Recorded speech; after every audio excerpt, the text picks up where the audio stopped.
My name's Scott. I'm one of the therapists out here at OrthoIndy Physical Therapy on the northwest side of town. And I'm going to talk a little bit about shoe wear and how that impacts the runner, maybe training for the mini or another running event.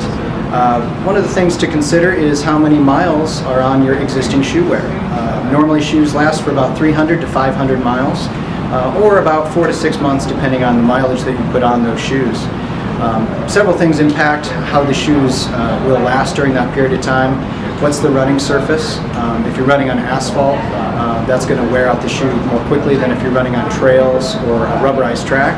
How much body weight do you carry?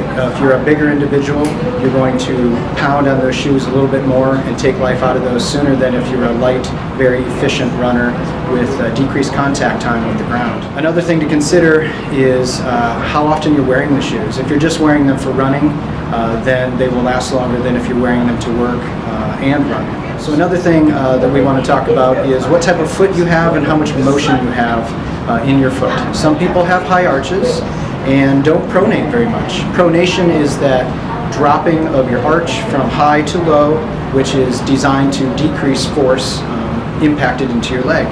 So if you've got a high arch and don't pronate very much, you'll need more of a cushioning shoe.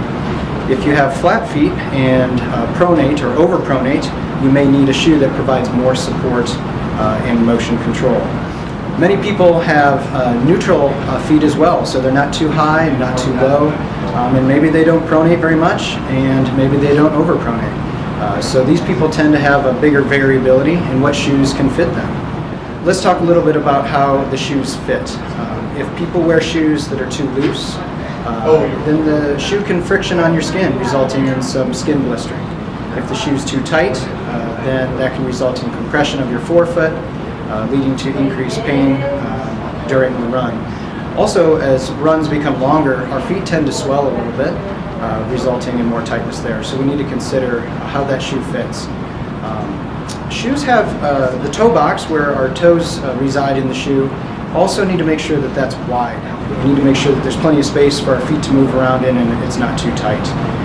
Consider buying a shoe that has a width to it. There's a standard width and then there's an extra wide shoe, so consider those in determining how your shoe fits.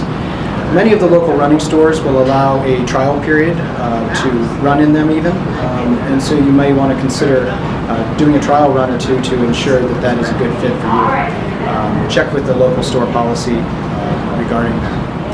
And then finally, when considering when to buy those new shoes, it's not a very good idea to purchase those shoes the week before an event. So try and purchase those early in the season to allow some time to break them in. Try and alternate those with the old shoes as you progress into the new shoe. So again, in review, consider that older high mileage shoes, older shoes may need to be replaced, and try and do that earlier in the season. Consider how that shoe fits, that it's not too tight and not too loose. Give it a trial run, and then finally make sure you slowly break into that shoe. So thank you and happy running.